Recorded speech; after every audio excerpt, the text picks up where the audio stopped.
Bienvenidos a otra materia más de la diplomatura de programación en Python. Hoy vamos a hablar de la programación orientada a objetos.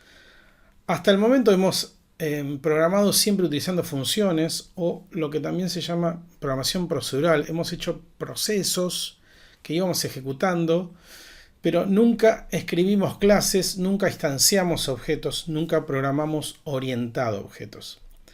Las clases en Python son plantillas para crear objetos, que los objetos justamente son instancias de esa clase que van a agrupar atributos, que son datos, y métodos, que son funciones relacionados.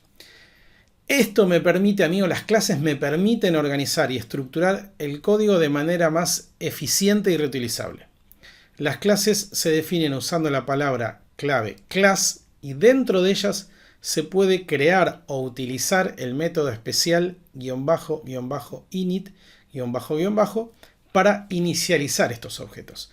Con las clases se puede aplicar el concepto de programación orientada a objetos o POO, que también lo van a ver seguramente en documentación. Como si nunca vieron clases ni objetos, podríamos pensar que la clase es el diseño, el plano de una casa, ¿sí? Y cada casa que creo a partir de ese plano va a ser un objeto, una instancia de ese plano. Porque yo puedo construir la misma casa pintando las paredes de un color o de otro, poniendo herrajes distintos, grifería distinta, pisos distintos, pero en definitiva va a ser siempre la misma casa, si respeto el plano, ¿sí? El plano sería la clase, la plantilla, y los objetos son las instancias, las cosas concretas, ¿sí? Estoy tratando de la definición formal y académica irme a algo un poco más llano para que se entienda y para aquellos que nunca vieron programación orientada a objetos. Les dejo aquí la documentación como hacemos siempre respecto a clases, que es docs.python.org/tutorial/classes.html. Péguenle una mirada como para ampliar un poco más de conocimiento. Hablamos de clases, por arriba hablamos de objetos. Ya un objeto en Python es una instancia de una clase que contiene atributos y métodos definidos dentro de esa clase.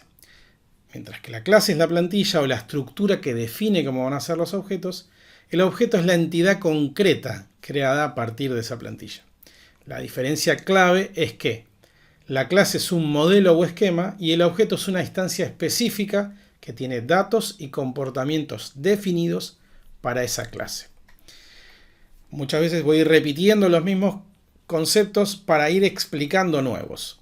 Atributos. En Python los atributos son variables asociadas a una clase o un objeto que almacenan datos específicos. Hasta ahora siempre definíamos una variable y después imprimíamos, le asignábamos valor, la usábamos en un bucle, agregábamos elementos a una lista. Bueno, ahora ya esas variables están asociadas a una clase, a un objeto, y me van a almacenar datos específicos de esa clase.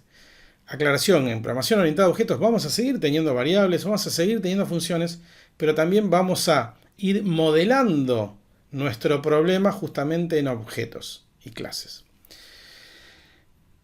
Vuelvo a repetir el concepto. Hay un método especial que se llama --init de la clase que está directamente asociado a una instancia del objeto. Los atributos pueden ser de cualquier tipo y de dato y se utilizan para representar el estado o las propiedades del objeto, ¿sí? Existen atributos de clase que son compartidos por todas las instancias y atributos de instancia que son específicos de cada objeto. Puede ser que hasta ahora en algunas cosas que voy explicando no se entiende, vuelvan para atrás y como siempre, y si lo han hecho durante toda la diplomatura, todo esto que les digo, vayan tomando nota, vayan fijando títulos, conceptos y luego sí vamos a ir viendo ejercicios, práctica de cada una de estas cosas que estoy mencionando. Pasamos a variables de instancia. Las variables de instancia son atributos que pertenecen a una instancia específica de una clase, es decir, a un objeto.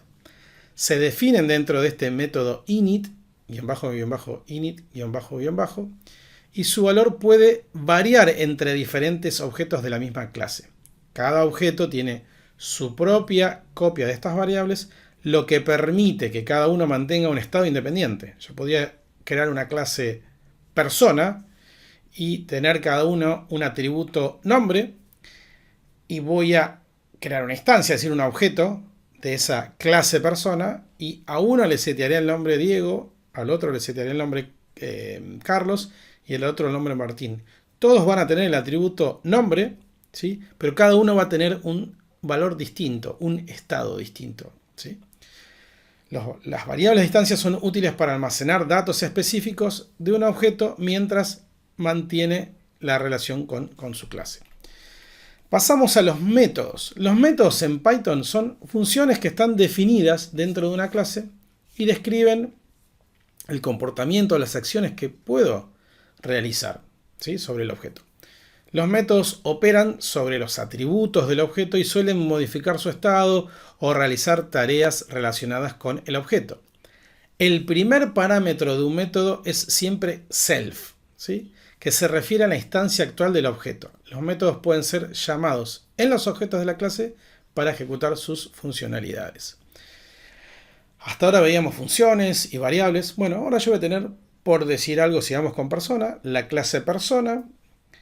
Voy a tener un inicializador, ¿sí? Voy a tener un método init donde le voy a pasar los distintos valores que ya quiero setear, ¿sí? Al crearlo, podría poner el nombre y la edad de la persona. Y luego podría tener un método que adentro se va a definir, igual que las funciones que hemos visto, def imprimir nombre o imprimir guión bajo nombre.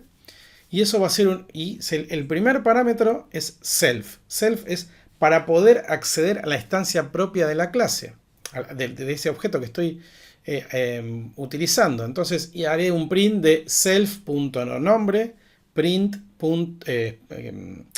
paréntesis, self.edad, ¿sí? Todo esto, repito, vamos a ir viendo muchos ejercicios de cada uno de estos conceptos. Hablamos de lo que son métodos. Hay métodos de instancia. Los métodos de instancia son métodos que operan sobre la instancia específica, ¿sí?, de una clase. Estos métodos pueden acceder y modificar los atributos de esa instancia mediante el parámetro self, que hace referencia al objeto actual. Se definen dentro de la clase y se invocan a través de la instancia de un objeto, ¿sí?, permitiendo a que cada objeto realice operaciones basadas en su propio estado, ¿sí? Pasamos a guión bajo, str, guión bajo, que si mal no recuerdo ya lo hemos visto en otras materias anteriores. Este método, para refrescar, en Python es un método especial utilizado para definir cómo se representa un objeto en formato de cadena de texto en string.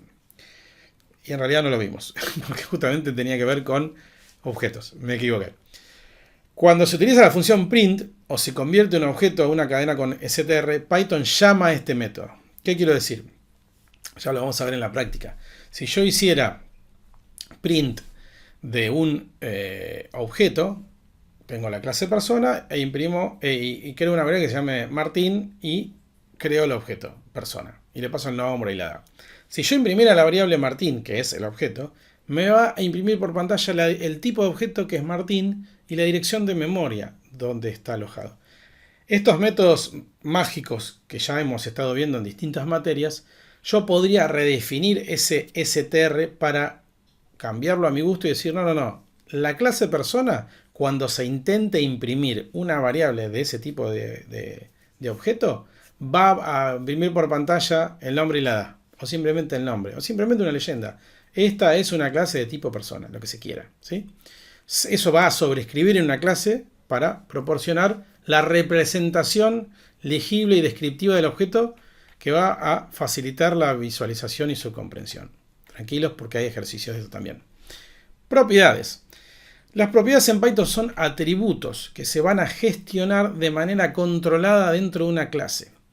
Me van a permitir definir métodos para obtener, son getter, y establecer, setter. Las propiedades ayudan a encapsular el acceso a los atributos, proporcionando una forma de controlar cómo se leen y cómo se escriben esos datos. ¿Y qué quiero llegar a esto?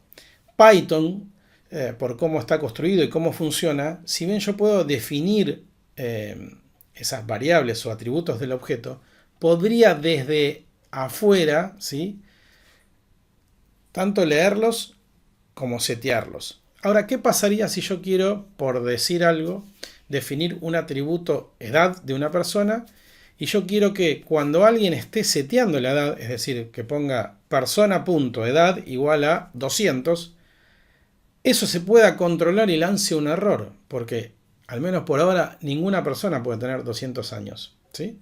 Entonces, cuando yo seteo o obtengo el valor, ¿sí? Ese seteo, vamos a hablar del seteo, se le llama un setter, porque set en inglés es establecer el valor y el get es obtener. Yo podría decir, un momentito, cuando alguien establezca el valor de este atributo, vamos a validarlo y vamos a lanzar una excepción, no permitirlo, etcétera, etcétera. Bueno, ¿eso cómo se hace? Yo podría hacer un método, setear valor o lo que sea. No se suele hacer esto. Lo que se suele hacer, ya lo vamos a ver más adelante, es crear un método, aplicarle un decorador que ya lo vamos a ver, y de esa manera adentro de esa función decir, a ver, ¿cuál es el valor que estoy recibiendo? ¿Está dentro de los parámetros? ¿De 0 a 110 años? ¿120 años? Por decir algo, ya por un extremo. ¿Me está poniendo un valor de string? ¿Me está poniendo un valor en entero? Bueno, puedo hacer ciertas validaciones, ¿sí? Que eso lo voy a hacer a través justamente de los setters. O en el getter podría ser que yo quiera formatearlo de alguna manera, porque internamente el valor lo estoy guardando de una manera X. Supongamos que, no sé, tengo un número pero lo quiero formatear con tipo moneda y le quiero poner el pesos adelante a la hora de que el usuario lo obtenga. Pero internamente se maneja como un float.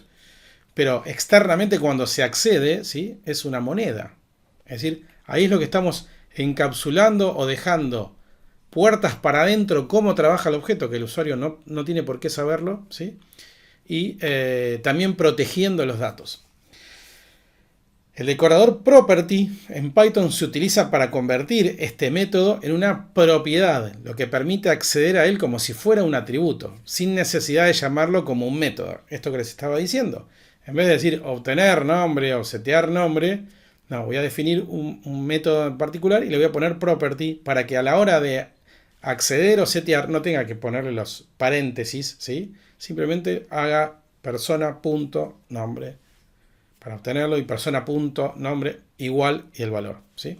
Esto me va a facilitar el control sobre cómo se obtiene el valor de un atributo y podemos definir lógica adicional, ya sea en el getter, sin modificar justamente cómo es la interfaz del objeto.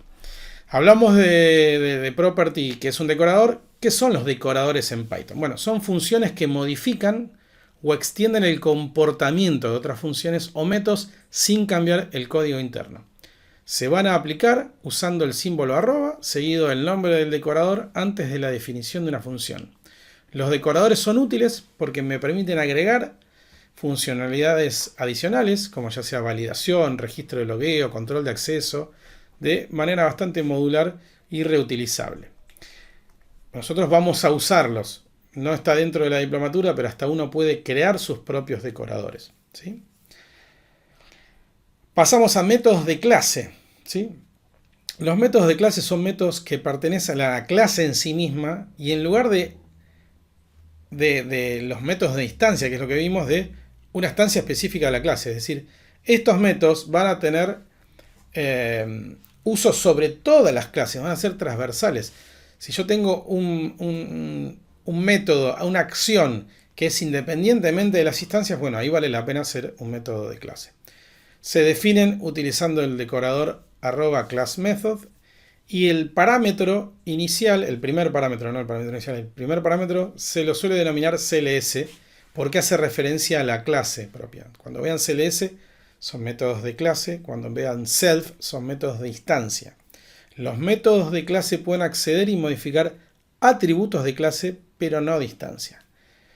Se usan comúnmente justamente para crear métodos que afectan a la clase en su totalidad o lo que se suelen llamar métodos de fábrica, métodos que terminen devolviendo un objeto de esa clase. Pero yo podría tener una clase X, ¿sí? Operaciones, y adentro un atributo de clase llamado pi. ¿Por qué voy a crear una variable pi en cada una de las instancias si yo sé que pi vale 3.14? Entonces podría decir quisiera imprimir es el valor de pi, bueno, tendré un método de clase porque va a poder acceder a la variable de clase, ¿sí? Que es común a todos los objetos de dicha clase. Hablamos también de métodos estáticos. ¿Qué son los métodos estáticos? Son métodos que pertenecen a una clase, pero no reciben ni la instancia self ni la clase. O sea, ni la instancia que es self, ni la clase que es cls como primer parámetro. Se definen utilizando el declarador @staticMethod y estos métodos no pueden modificar ni el estado de la clase ni el estado de las instancias, ya que no tienen acceso a ellas. Y se utilizan para funciones que están relacionadas con la clase, pero no dependen de su estado ni comportamiento. Generalmente un método estático se utiliza justamente para esto. Va a tener que ver con, no hace falta crear un objeto, ¿sí? Una instancia de esa clase. No va a modificar el atributo de la clase y lo podría simplemente invocar con la clase, punto y el nombre del método. Pasamos a lo que es herencia. Es un concepto de la programación orientada a objetos fundamental, ¿sí? Que es a partir de una clase, subclase o clase hija, hereda atributos y métodos de otra clase o superclase o clase padre. Esto lo que me permite, y es una de las cosas fundamentales de la programación orientada a objetos y también de ahí su éxito, me permite reutilizar código y extender funcionalidades sin modificar la clase original. La subclase puede agregar nuevos métodos o sobreescribir los métodos heredados de la clase padre para poder adaptarlo a sus necesidades. El típico ejemplo, yo podría hablar de la clase animal, donde va a setearse el nombre, y otros atributos y hasta inclusive un determinado método, y después podré tener la clase perro, gato, ¿sí? Grito o que iba a decir ladrido, pero el ladrido es propio del perro, es decir, o caminar, ahí está, caminar, y el perro caminará de una manera y el gato caminará de otra, pero los dos tienen en común o heredan, ¿sí? De la clase animal.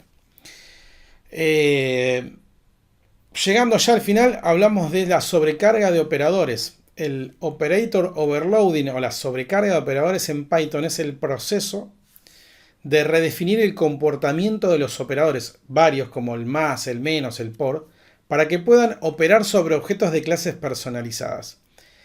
Esto se logra sobreescribiendo los métodos especiales como --add, para el operador más, o el --mul, para el operador asterisco, que es el de multiplicar. Esta sobrecarga de operadores permite que las instancias de una clase se comporten de una manera intuitiva con operadores estándar, facilitando su uso y comprensión, ¿sí? Pasamos un ejemplo en concreto. Object._add_,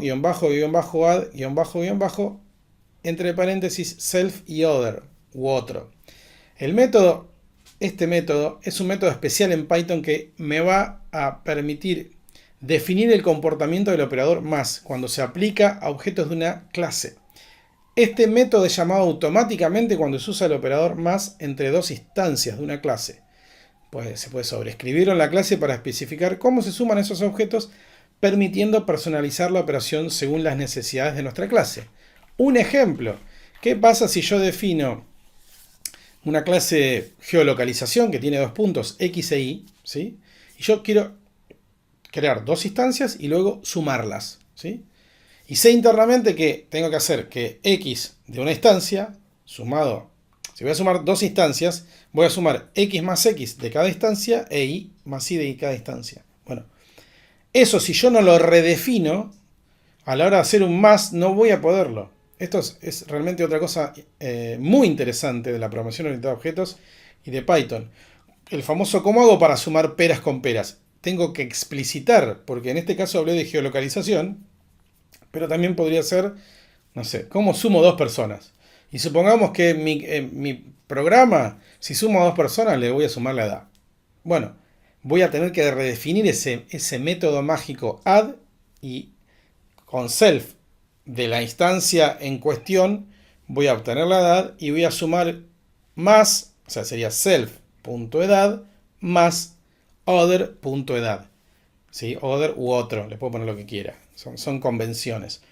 Esto me permitiría redefinir el operador más, porque el add justamente es un método que se invoca, lo hace Python automáticamente cuando estoy sumando dos objetos.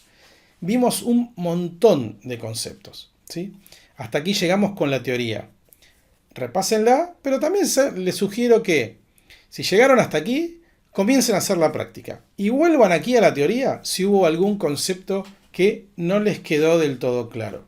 Porque vamos a ver de cada cosa, como hemos visto hasta ahora, pero aquí en objetos es muy puntual y hasta he dividido los videos, ¿sí?, en distintas temáticas para que puedan entenderse cada concepto. De hecho, en la práctica vamos a hacer un repaso de lo visto y ver la diferencia entre cómo veníamos programando proceduralmente utilizando funciones y cómo esas funciones aisladas pueden agruparse, unirse, conformar un objeto y empezar a pensar el problema de otra manera, ¿sí? Hasta aquí llegamos con la teoría de programación orientada a objetos. Espero que les haya gustado. Esto es clave, ya tanto hablando del lenguaje Python como en cualquier lenguaje de programación.